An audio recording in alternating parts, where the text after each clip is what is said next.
The night shift at NASA's Deep Space Communications Center was usually quiet. Dr. Emily Brooks liked it that way.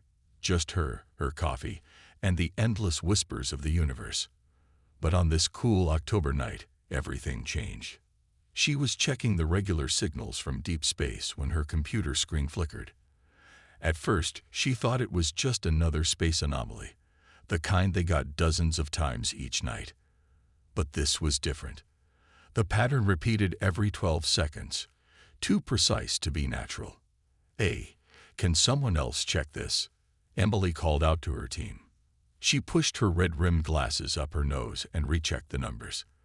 The signal was coming from somewhere near Jupiter's orbit, but it wasn't from any of their space probes. Ben, her assistant, rushed over and looked at the screen. His eyes widened. "I've never seen anything like this," he said, his voice barely a whisper. Within an hour, the entire facility was awake and buzzing. Emily's small office was packed with scientists and military officials. Lieutenant David Carter from the Space Force stood behind her, watching the signal patterns with intense focus. "Dr. Brooks," Carter said, his voice steady but concerned, "how sure are you this isn't from one of our satellites?" Emily shook her head. 100% sure. We checked everything 3 times. This signal, it's not ours. It's not from any country on Earth." The room fell silent. Everyone understood what that meant. As the sun rose over the desert horizon, Emily and her team finally cracked the first part of the signal. It wasn't just random patterns. It was a message, and it made their blood run cold. The message was simple. They are coming. The Void Makers approach. 8 months remain. Lieutenant Carter immediately called his superiors. Emily watched as he paced the room, his face growing more serious with each passing minute. She turned back to her computer, trying to extract more information from the signal. More data began flowing in. The message contained images, terrible ones. Planets turned to ash. Entire solar systems destroyed. The Void Makers had destroyed 12 civilizations before finding Earth. Each civilization had been more advanced than humanity, and each had fallen. "Dr. Brooks," Carter called out, "the President needs a full briefing in 2 hours. Can you put together everything we know?" Emily nodded, her fingers already flying over the keyboard. As she worked, she couldn't help but think about how ordinary the day had started. Now she was preparing to tell the President that humanity might only have 8 months left. By noon, the news had spread through the highest levels of government. Emily stood in the White House briefing room, facing not just the President but leaders from around the world joining through secure video calls. "The signal appears to be a warning," she explained, her voice steady despite her racing heart. "Whoever sent it wants to help us prepare. They've included basic information about the Void Makers' technology and battle tactics." "And how bad is it?" the President asked. Emily took a deep breath. "The Void Makers are more advanced than us in almost every way. Their ships can travel faster than light. Their weapons can crack planets. But," she paused, bringing up a new set of data. "The warning message suggests they have weaknesses. We just need to find them." Lieutenant Carter stepped forward. "We're already mobilizing our space defense forces, sir, but this will require a global effort unlike anything in human history." The President looked around the room, then at the screens showing leaders from other nations. "Then that's exactly what they'll get.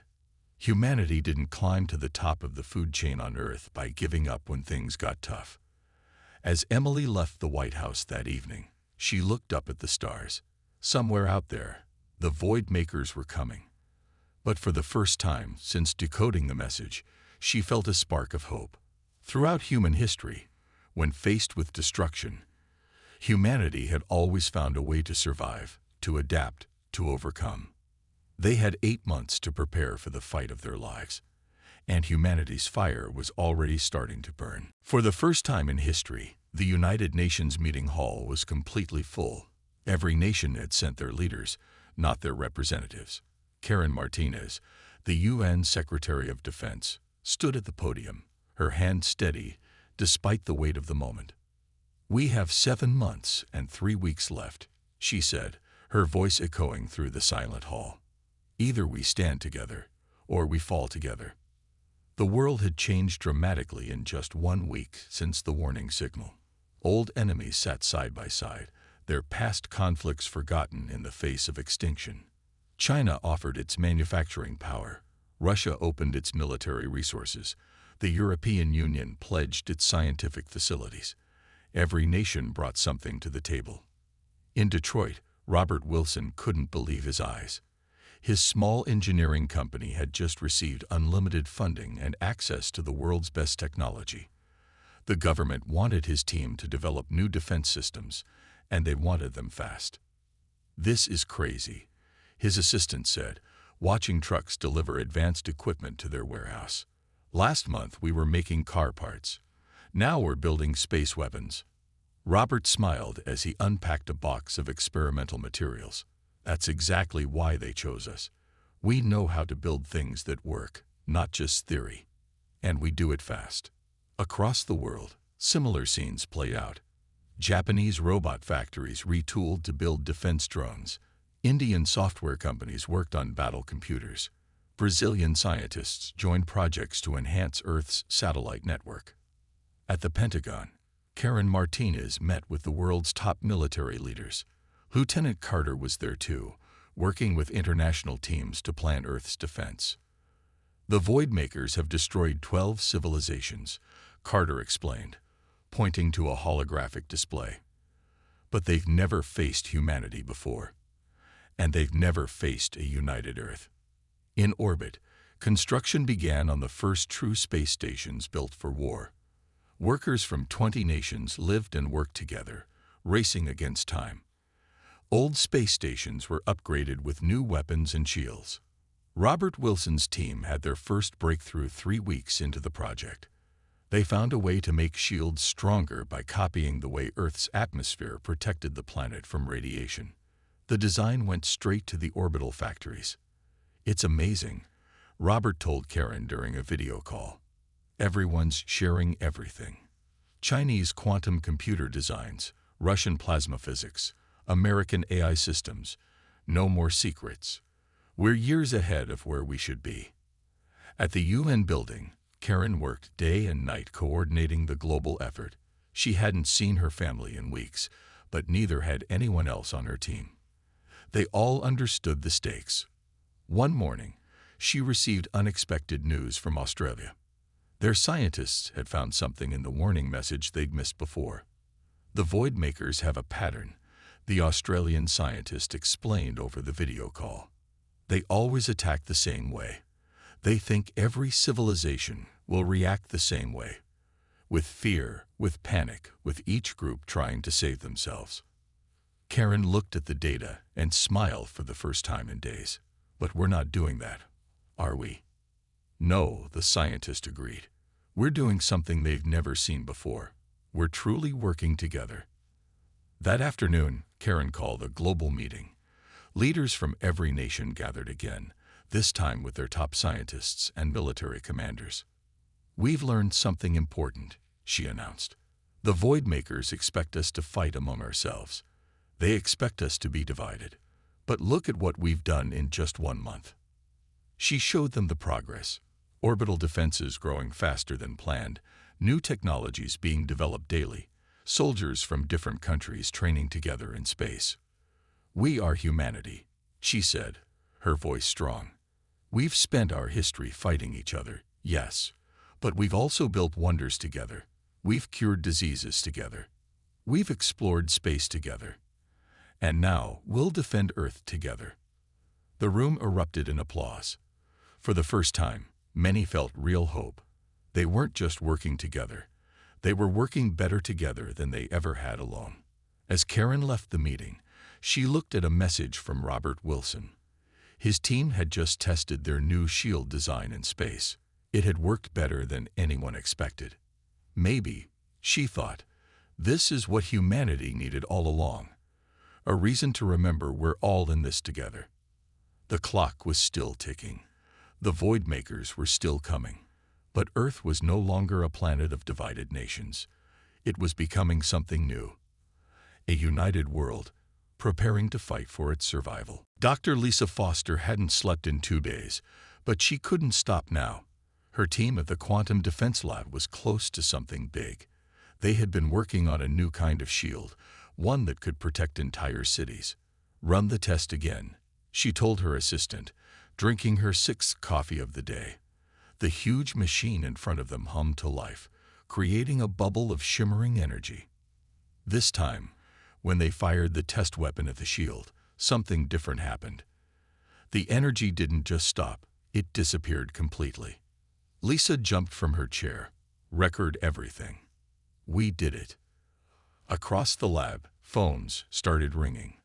Within an hour, Major John Reynolds from the Space Force arrived to see the test himself. "Show me," he said simply. Lisa started the machine again.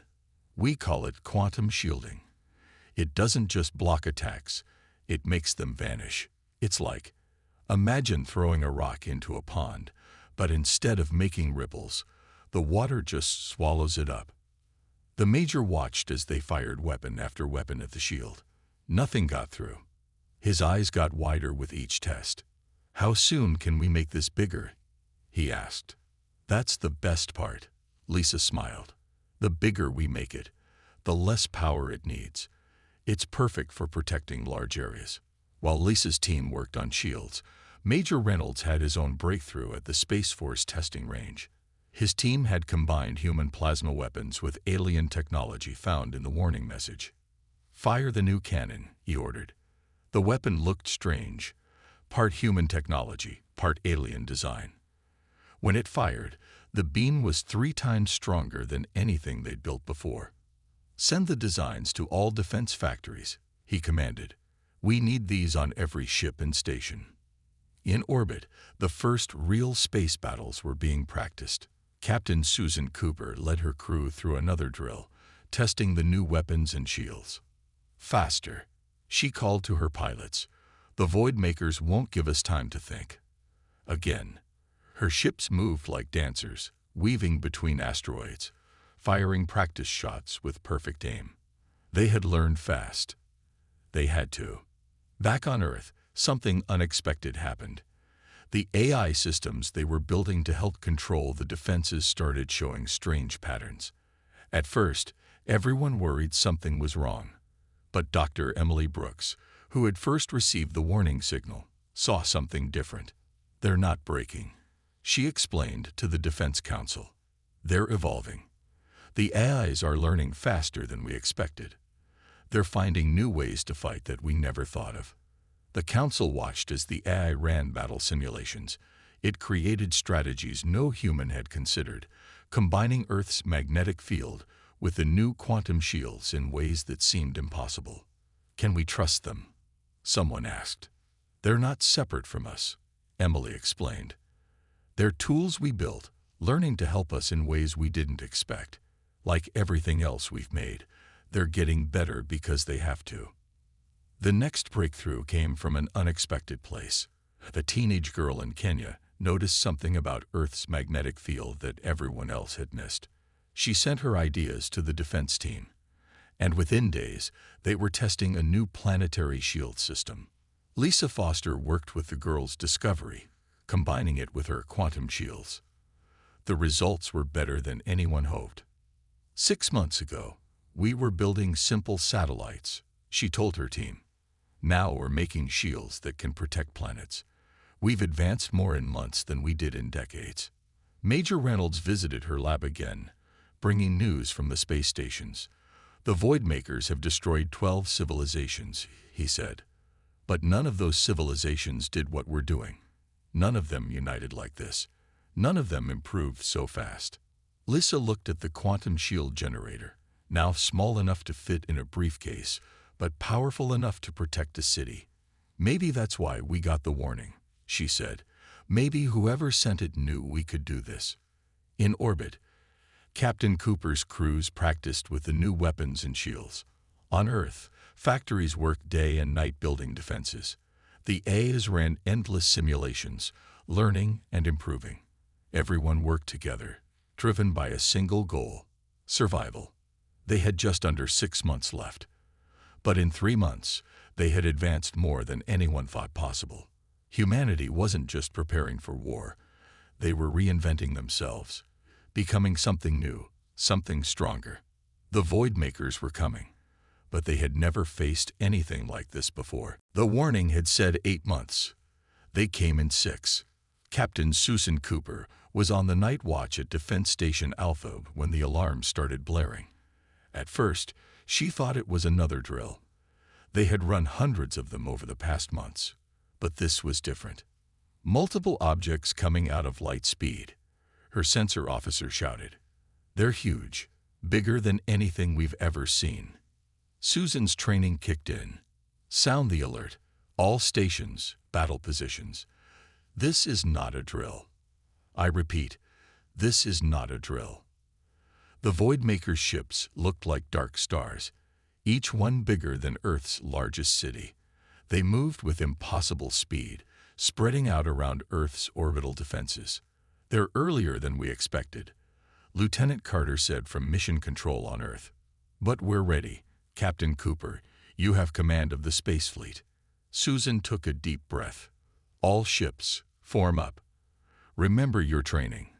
We've practiced for this. The first attack came fast. The Voidmakers fired weapons that looked like threads of purple lightning.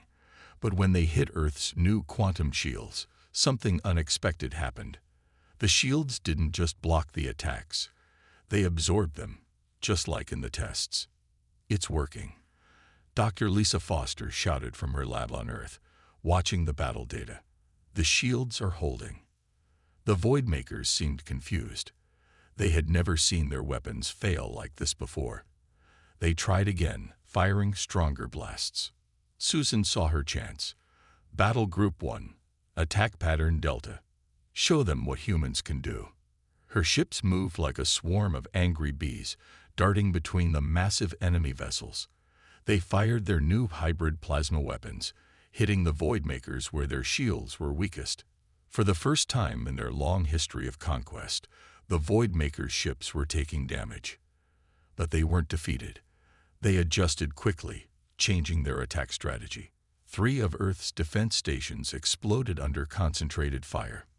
Station Beta is gone, someone reported. Station Gamma is critical. Susan gritted her teeth. They were losing stations, but not as fast as the Voidmakers expected. The enemy had always won their battles quickly before. This was different. Launch the AI drones, she ordered. Thousands of small, unmanned ships joined the battle. They moved in ways no human pilot could, using patterns the AI had learned in millions of simulations.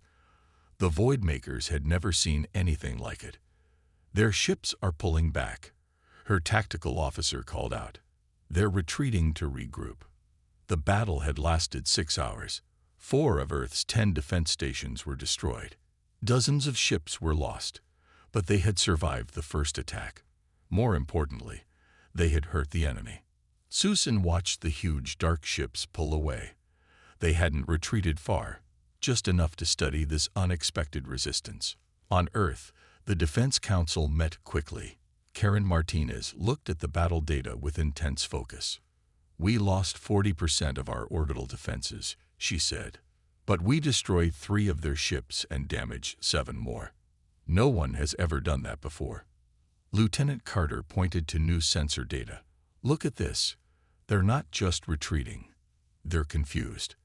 Their attacks follow patterns from their previous conquests. But none of their usual strategies are working against us. In her lab, Dr. Foster was already making improvements to the quantum shields, using data from the battle. We can make them stronger, she said.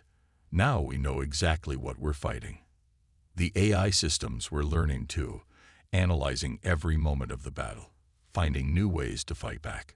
Susan Cooper looked out at her remaining fleet. They had lost good people today, but they had also proved something important. Humanity could fight back. The Voidmakers weren't invincible. Repair crews to all stations, she ordered. We don't know how long we have until they attack again. But next time, we'll be even better prepared.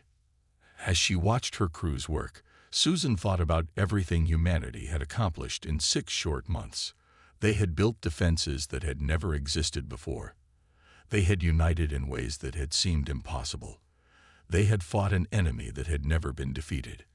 The Voidmakers were still out there, preparing for their next attack. But now they knew something they hadn't known before. Earth wasn't going to be their 13th conquered world. Humanity wasn't going to just survive. They were going to fight back. And they were just getting started. Paul Wright wasn't a famous scientist or a military leader. He was just an engineer who liked to solve puzzles. While everyone else studied the Voidmakers' weapons and ships, he studied their communication signals. "There's something weird about these frequencies," he told his colleague late one night, 3 days after the first battle. He hadn't left his lab since the attack, studying data from the enemy ships. Then he saw it. Every time the Voidmakers' ships communicated with each other, they used the same frequency range. And every time Earth's magnetic field had a natural spike in that range, their ships moved slower. Paul's hands shook as he called Dr. Emily Brooks at NASA.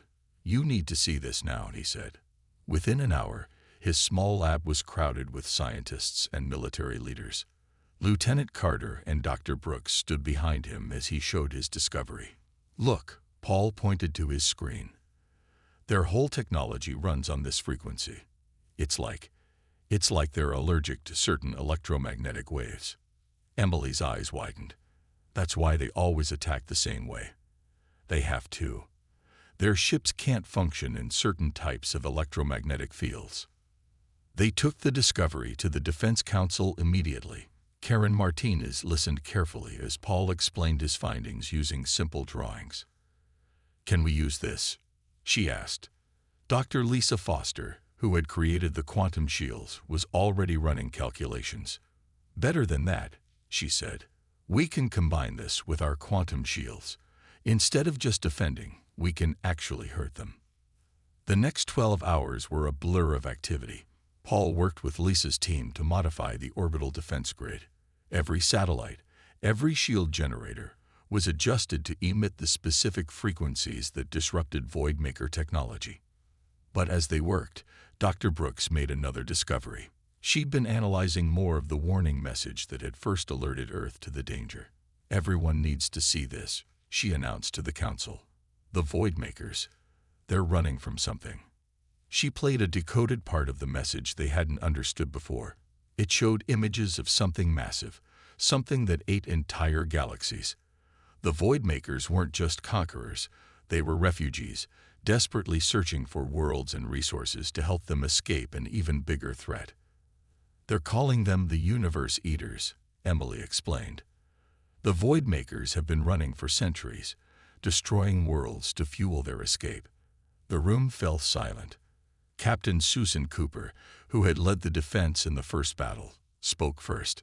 "So what do we do? Help the people trying to kill us?" Lieutenant Carter studied the images. "Maybe we don't have to choose. Maybe there's another way." They didn't have long to think about it. The Voidmakers were preparing for another attack. But this time, Earth was ready. Paul's modification to the defense grid was ready just in time. When the dark ships appeared again, humanity didn't wait for them to attack. "Activate the electromagnetic pulse," Susan ordered from her command ship. The effect was immediate. The massive Voidmaker ships slowed, their weapons systems flickering. Earth's ships, protected by modified quantum shields, moved in for the attack. But they didn't destroy the enemy ships. Instead, Susan's fleet surrounded them, holding them in place with the electromagnetic field. "Open a communication channel," she ordered. "All frequencies. Let's see if they're ready to talk."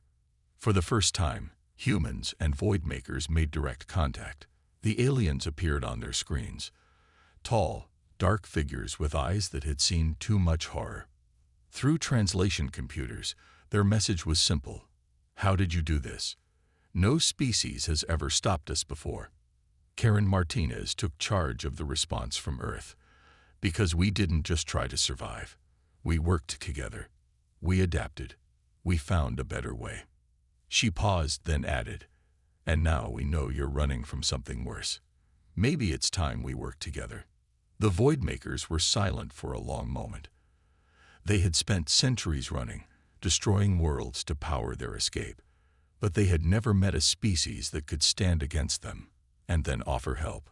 As the sun rose over Earth, two civilizations that had been trying to destroy each other faced a choice: fight to the death or unite against a greater threat. The Universe Eaters were coming. But now, for the first time, there might be a way to stop them. Amanda Chen never expected to be the first human to step onto a Voidmaker ship. As Earth's top language expert, she had studied their communications for months. Now she was walking down a dark hallway that no human had ever seen before. "Remember," Lieutenant Carter's voice crackled in her earpiece, "we're here to make peace, but stay alert." The inside of the Voidmaker ship was strange. The walls seemed to breathe, and lights pulsed like heartbeats. Two tall, dark figures waited at the end of the hall. They looked like shadows given shape, with eyes that glowed like distant stars. "We are the voice of the void," they said through the translation devices. "You are the first species to defeat our weapons, the first to offer help instead of falling to fear." Amanda stood straight, hiding her nervousness. "We are humanity, and we think both our peoples can survive if we work together." Back on Earth, William Nash worked with military teams from both species. He was the best tactical expert humans had, and now he had to figure out how to combine Earth's defenses with Voidmaker technology. "Your ships are incredibly powerful," he told the Voidmaker commanders, "but they're vulnerable to certain frequencies. Our ships are weaker, but more flexible. Together, we might have a chance." The Voidmakers shared their story. They had once been peaceful explorers, until they found the first signs of the Universe Eaters, massive beings that consumed entire galaxies, leaving nothing behind. The Voidmakers had run for centuries, desperately searching for ways to fight back. "We became what we feared," one of them told Amanda. "We destroyed worlds to fuel our escape, thinking it was the only way to survive. But you humans, you found another path." Dr. Lisa Foster worked with Voidmaker scientists to combine their technologies. The quantum shields she had created were merged with Voidmaker power systems. The results were amazing. "Look at this," she showed Karen Martinez. "Their power sources make our shields 100 times stronger, and our electromagnetic frequencies can protect their ships now, instead of harming them." The Voidmakers were fascinated by human AI systems. They had never thought to create artificial helpers, always relying on pure power instead. "Your machines think in ways we never considered," they said. "They find patterns we missed for centuries." Paul Wright, who had discovered their weakness, now worked to turn that weakness into strength. "If we modify the frequencies," he explained, "we can create weapons that might actually hurt the Universe Eaters." Captain Susan Cooper led the first joint training missions. Human ships flew alongside Voidmaker vessels, learning to work together. It was strange at first, but they learned from each other quickly. "They're not so different from us," she told her crew. "They did terrible things because they were scared. But now, they want to make things right." The Voidmakers shared their star maps, showing where the Universe Eaters had been seen. The patterns were clear. They were heading toward Earth's galaxy. "How long do we have?" Karen Martinez asked during a joint council meeting. "Months, maybe less," the Voidmakers answered. "They move faster than anything we've seen.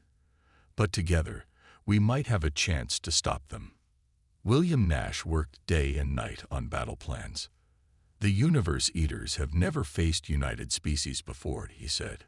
"They've never encountered our combined technologies. We'll only get one chance to surprise them." Amanda spent more time with the Voidmakers, learning their culture, their fears, their hopes. "They've carried such guilt," she told the council. "Every world they destroyed weighs on them. Working with us, finding a better way, it's giving them hope again." Earth's orbital defenses were rebuilt, stronger than before. Voidmaker ships now protected Earth alongside human vessels. Scientists from both species worked together, creating weapons and shields more powerful than either could have made alone. As they prepared for the greatest battle anyone had ever faced, Karen Martinez looked at the strange alliance they had formed. "A month ago, we were enemies," she said to the Voidmaker leaders. "Now we're Earth's first alien allies." The Voidmaker's response was simple. "You showed us there was another way. Now we face the real enemy together." They all knew the Universe Eaters were coming. But now they had something they'd never had before, a real chance to fight back. Two species, once enemies, now stood together against the darkness that threatened everything. The greatest battle was about to begin. The Universe Eaters arrived like a storm of darkness. They were bigger than anything humans or Voidmakers had ever seen. Massive beings that seemed to swallow light itself. "They're here," Captain Susan Cooper announced from her command ship. Around her, human and Voidmaker crews worked together, ready for the fight of their lives. The combined fleet was massive. Dark Voidmaker ships flew alongside sleek human vessels. Dr. Lisa Foster's quantum shields glowed around every ship, powered by both human and Voidmaker technology. "All ships, battle positions," Susan ordered. "Remember the plan. We only get one chance at this." The Universe Eaters moved toward Jupiter first. Their massive forms began to break the giant planet apart, trying to consume its energy. But this was part of the plan. Now, William Nash commanded from Earth's control center. Earth's magnetic field suddenly pulsed with enormous power. The Voidmakers had helped humans modify the entire planet into a weapon. The pulse shot through space, focused by thousands of satellites. The Universe Eaters paused their attack on Jupiter. For the first time in their ancient existence, something had caught their attention. Paul Wright's discovery about electromagnetic frequencies was the key. The combined human Voidmaker fleet fired their weapons together.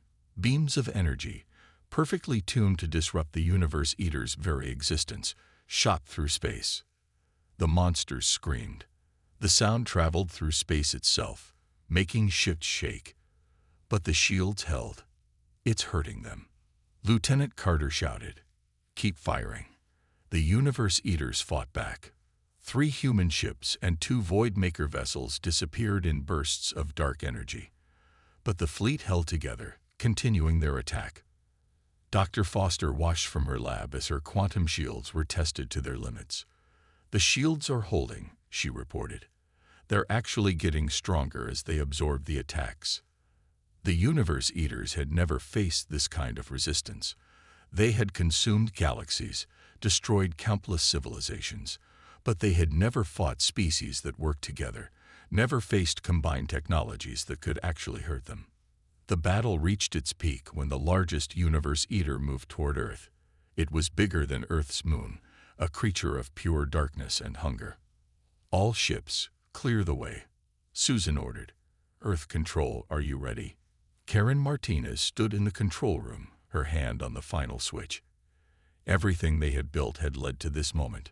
"Now," she commanded. Earth's magnetic field weapon fired again, but this time it was different. Every quantum shield in the fleet linked together, creating a massive web of energy. The Voidmaker's power systems pumped more energy into the shields than ever before. The Universe Eater hit the shield web and stopped. "Fire everything," Susan shouted. Every ship, every satellite, every weapon they had fired at once.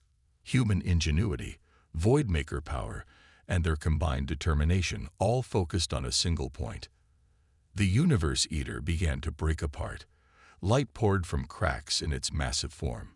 The other Universe Eaters retreated, moving away from something they had never experienced before: defeat. The combined fleet chased them, driving them further away from Earth's solar system. The monsters that had consumed galaxies were running away. Hours later, when the last Universe Eater disappeared into deep space, cheers erupted across Earth and throughout the fleet. Humans and Voidmakers celebrated together. "We did it," Amanda Chen said, standing with her Voidmaker friends on their ship. "We actually did it." The Voidmakers' glowing eyes showed their joy. For centuries, We ran in fear. We became monsters ourselves. But humans showed us another way. Together, we found strength we never knew we had. On Earth, Karen Martinez met with leaders from both species. "This is just the beginning," she said. "The Universe Eaters will return one day. But now we know how to fight them. And we'll be ready." The Voidmakers agreed to stay, to help protect Earth and build a new alliance. Their dark ships would now guard Earth alongside human vessels, their combined technologies growing stronger each day. Captain Susan Cooper looked out at Earth from her ship's window. The planet glowed with new power and purpose. Humanity had faced destruction and grown stronger. They had turned enemies into allies, created new technologies, and defeated a threat to the entire universe. "What do we do now?" someone asked. Susan smiled. "Now we grow stronger. We explore together. And we show the universe what happens when different species work together instead of fighting each other." Humanity's fire had burned hotter than anyone expected. And now that fire would light the way to a new future for both species.